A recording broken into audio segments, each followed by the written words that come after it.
Hello friends, कैसे हैं आप सभी। तो आज की इस नई वीडियो में हम लेकर आए हैं रोहतांग पास से जुड़ी A to Z इंफॉर्मेशन जो रोहतांग जाने से पहले आपको जान लेनी चाहिए। इसलिए वीडियो को एंड तक देखिएगा और अगर चैनल को सब्सक्राइब नहीं किया है तो फटाफट चैनल को सब्सक्राइब कर लीजिएगा ताकि आने वाली और भी वीडियोस आपको मिलती रहे।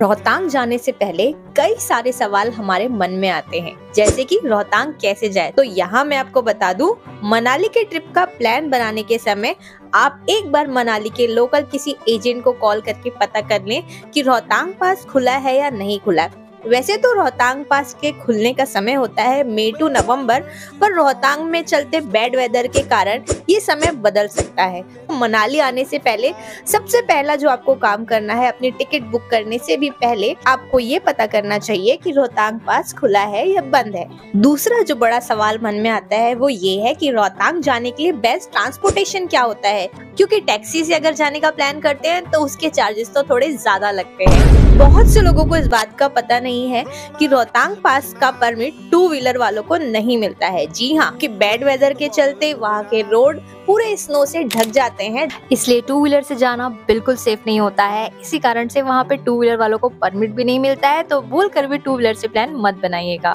अब बात कर लेते हैं बस की। तो बस की सुविधा रोहतांग तक तो दी जाती है, पर वो कुछ ही सीजन में देखने को मिलती है और बस का किराया 600 रुपए होने के कारण बहुत से लोग बस से जाने का प्लान तो बना लेते हैं, पर वो जा नहीं पाते हैं। वो इसलिए क्योंकि बस आपको रोहतांग के स्नो पॉइंट यानी कि एक्टिविटी पॉइंट तक तो लेकर ही नहीं जाती है, बल्कि वो काफी ही पहले आपको वहाँ पे उतार देती, और बस भी वहाँ पे कुछ ही समय के लिए रुकती है, तो आप वहाँ पे सारी एक्टिविटीज तो नहीं कर पाएंगे। तो बस से भी प्लान मत बनाइएगा। बस से आने का प्लान तभी करें जब आपको स्नो पे नहीं जाना है, एक्टिविटी जोन में नहीं जाना है। अगर आपको स्नो एक्टिविटी करनी है, अगर आपको स्नो देखना है, तो आप हमेशा टैक्सी से ही जाइएगा। तो अब आपको समझ आ गया होगा कि रोहतांग जाने का बेस्ट तरीका जो है वो है टैक्सी से जाना। वो चोटी जो है ना, हाँ, उसको पार करके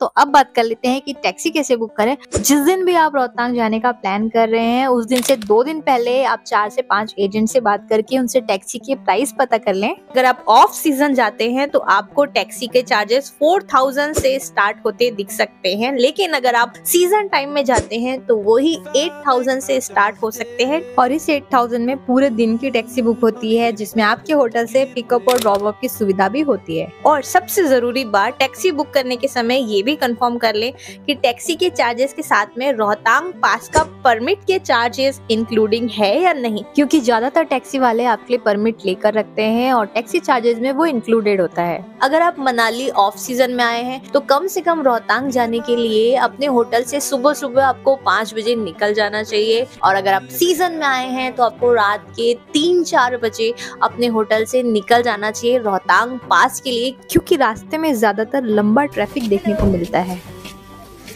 पहाड़ में आ गए हैं। इसके बाद ये सवाल आ जाता है कि रोहतांग के लिए स्नो सूट और ठंडे कपड़े कहाँ से लेने होते हैं। तो रोहतांग जाने से पहले अगर आप ठंडे कपड़े नहीं लेके आए हैं तो मनाली के लोकल मार्केट से आप अपने लिए कुछ गर्म मोजे, हैंड ग्लव्स और गर्म कैप जरूर ले लीजिएगा। वहाँ से काफी अच्छे और कम रेट में मिल जाते हैं वहाँ पे। ये बढ़िया है, गरम रहता है। ये बुल है, ये हम 150 में। अब मैं बता दूं, बर्फ में पहनने का जो स्नो सूट होता है वो आप कहाँ से ले। जब रोहतांग पास के लिए आप जाने लगते हैं तभी रास्ते में आपको कई सारी दुकानें दिखती है जो स्नो सूट आपको प्रोवाइड करती हैं।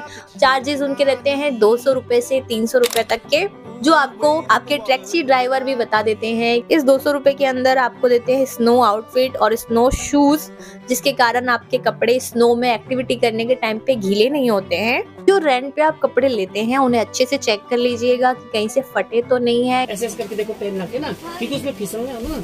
जब मैं स्नो में गई तब मैंने देखा कि मेरे शूज के अंदर काफी सारी बर्फ चली गई है, शूज अंदर से गीले हो गए। बहुत ठंड लग रही है, पैरों में ज्यादा लग रही है, बॉडी में तो फिर भी कम लग रही है। ज्यादा जो ठंड लग रही है ना, नाक में, हाँ, और यहाँ पैर में।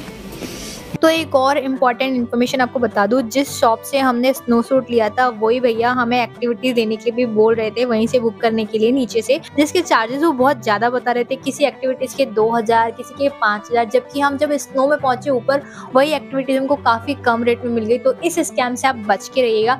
मैं आगे वीडियो में आपको बताने वाली हूँ कि एक्टिविटीज हमको कितने की मिली। तो स्नो सूट लेने के बाद हम निकल चुके हैं आगे रोहतांग पास के लिए, और वहां जाने के लिए हमें रास्ते में मिलती है ये लंबी टनल जिसका नाम है अटल टनल।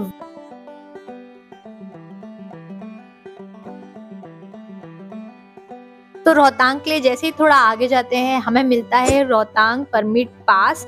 यहाँ से हमें अपना परमिट चेक कराना होता है और उसके बाद हम बढ़ते हैं आगे। तो मनाली से रोहतांग की दूरी अप्रोक्सीमेटली 35 किलोमीटर की है और वहाँ 1 घंटा या 1.5 घंटे में वहाँ तक पहुँचा जा सकता है। पर आगे मिलने वाला ट्रैफिक इतना ज्यादा होता है कि 2-4 घंटे कहाँ लग जाते हैं आपको पता ही नहीं चलता है। ये देखिए यहाँ से शुरू हो चुकी है पहाड़ों में जमने वाली बर्फ। मुझे तो बिल्कुल विश्वास ही नहीं हो रहा था, और जब मैंने उसको अपने हाथ में लेकर देखा तब मुझे पता चला कि हाँ ये बर्फ है। तब मुझे बहुत ज्यादा एक्साइटमेंट हुआ। ये तो कितनी अलग दिख रही है ना। तो रोहतांग जाने के लिए हम निकले थे अपने होटल से सुबह के 4 बजे से, और हमें बहुत जोरों की भूख लग रही थी। तो जैसे ही हम आगे बढ़ते हैं और पहाड़ों की चोटी पे जाते हैं तो वहाँ हमें एक एरिया मिलता है जहाँ पे आपको बहुत सारे रेस्टोरेंट मिल जाते हैं, जहाँ पे बहुत सारे लोग रुकते हैं खाना खाने के लिए। तो वहाँ मैंने ऑर्डर किया एक पराठा और चाय। खाना तो इतना अच्छा नहीं था, पर हाँ भूख लग रही हो तो जरूर वहाँ से खाया जा सकता है, क्योंकि आपको ऊपर पहाड़ों में या रोहतांग पास में सिर्फ और सिर्फ मैगी मिलने वाली है।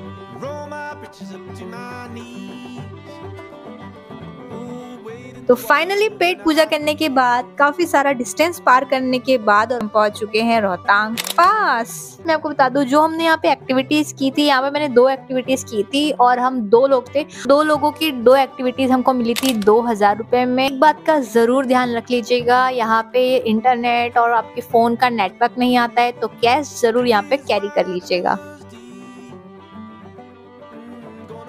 इसके बाद हम मनाली की कौन कौन सी जगह पे गए ये देखने के लिए हमारे चैनल को सब्सक्राइब कर लीजिएगा। वीडियो पसंद आई हो तो वीडियो को लाइक कर लीजिएगा, और आप मुझे बताइएगा कमेंट में कि आपको मनाली की सबसे अच्छी जगह कौन सी लगी, आपको मनाली कैसा लगा। और अगर आपके कोई सवाल है तो आप मुझे कमेंट करके या मेरे इंस्टाग्राम अकाउंट में जाकर वहाँ पे मुझसे पूछ सकते हैं। मिलते हैं मेरी नेक्स्ट वीडियो में, अभी के लिए बाय।